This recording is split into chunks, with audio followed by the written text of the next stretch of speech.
I thought it was great. I think it's great for a number of reasons. Let's start with the music itself. I mean, the live performances are terrific. They are fantastically rip-roaring and rocking, whether it's, the early days of Cavern or or Hamburger, or the huge impersonal ravages of Shea Stadium and beyond. And it reminded me of watching Ian Softley's film Backbeat, in which he said the only way to do anything like this is to basically get together a supergroup of people who understand punk. So, I mean, in the band that played in Backbeat, it's like Dave Grohl on drums and Thurston Moore on guitar. They play like flat out. And at the heart of that is Ringo Starr, who I think, if ever there was that thing about, was Ringo Starr the best drummer in the world? Well, you look at this and you go, actually, yeah, he's the person who's putting the backbeat into all this, and it's absolutely extraordinary. I love watching the footage of seeing their tiny little Vox backlines. I think they start like AC30s, and then by the time they get to Shea Stadium, Vox have specifically built 100... So you're talking about loudspeakers? Loudspeaker, yeah. Vox amplifier, yeah. Have built 100-watt amplifier, especially. I mean, now 100-watt amplifier is nothing at all. And they're playing Shea Stadium, and they're being amplified through the tannoy. I mean, not even through a proper PA system, but through the tannoy. And Elvis Costello says the astonishing thing is not only that they're in tune, but they're actually playing together, which, as we heard from the clip that you had at the beginning of that, Ringo Starr said, I couldn't hear a thing. I was just looking at the back of them.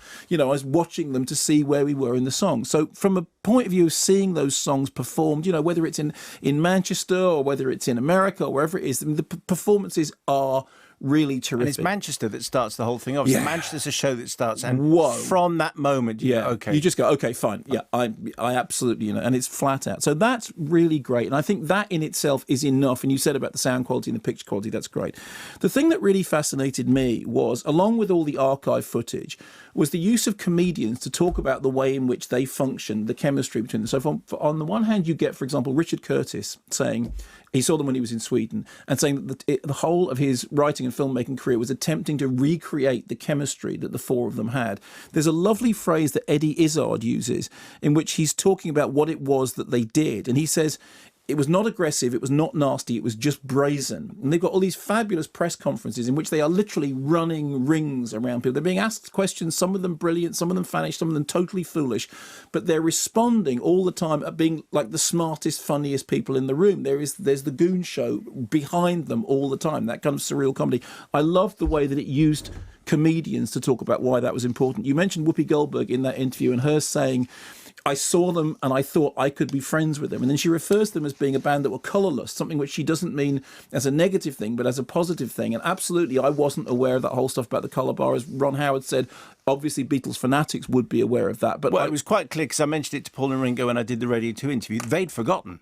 Well, there we go. And it's brilliant that the film brings that out. I also love the stuff about performance. There's the thing very early on in which they're talking about being in their ordinary clothes and then putting on the suits. And I think it's Paul says, you put on the suits and you look in the mirror, yeah, there we are. And so much of it was to do with the way they look. Now, the documentary does take certain liberties, and it's not entirely about the live performances. It does actually spend quite a lot of time talking about George Martin, the work in the studio. I mean, there are many moments in which, because I'm a huge Ruttles bore, and there are many moments in which you realise that the gags in the Ruttles are actually completely taken from the Beatles. There's one lovely moment when they're talking about the recording schedule, and it's like you go in the morning, we've got 2 hours, you've got to record a song, and it reminded me of that, the Ruttles' first album took 30 minutes to record, the second took even longer.